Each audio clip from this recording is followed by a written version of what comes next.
it's Pete here, checking out all the weird and wonderful things in the weird and wonderful world of opera. I am all caught up with the history and the music, but I'm really picky about the stories. So, give it to me. What kinds of stories are there? I'm a fan of operas that tell really epic stories. One of my favorite operas is Carmen, because Carmen has to make epic choices and decisions. Other operas that I really love navigate some of the most difficult moments of our lives, like Dead Man Walking. Sounds dramatic. Where do opera writers get their crazy ideas from? Operas are based on all kinds of things, like plays, books, and short stories.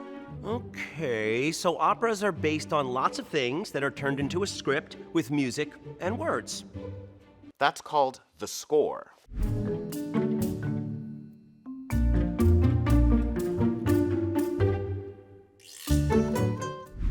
Wouldn't it be cool if operas were based on real people?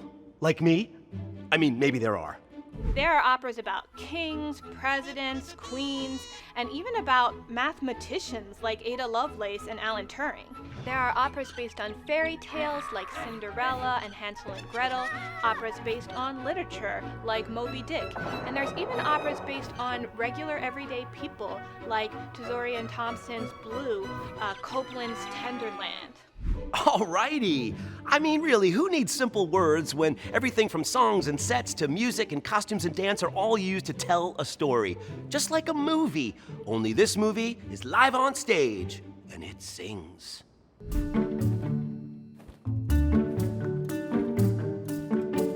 We all have stories about how we got to where we are. I wanted to know how opera people became opera people. How did I get into opera? Well, by accident. I'm a spoken word artist. I love hip hop culture. I'm a poet by trade, and as it turns out, operas are really just very long, multi-character poems set to music.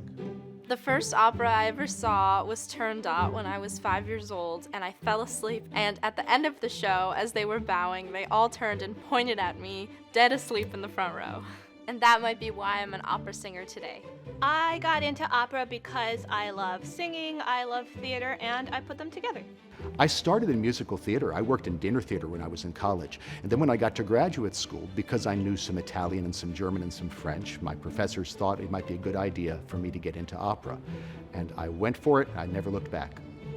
I started opera actually through musical theater, so I was directing a lot of theater and musical theater, and then eventually made my way to opera.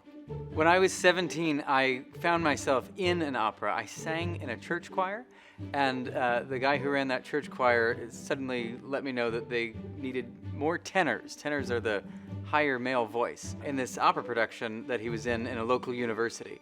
And I just thought it would be educational. I didn't think I liked opera. I just thought, let's give this a try.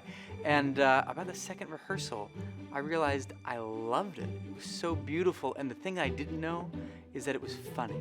I always thought opera was like taking itself too seriously and all crazy and pretentious. Actually, this was a comedy, Mozart's opera, The Magic Flute, and it was so funny, and I just fell in love. We all have stories to tell, so what's your opera story?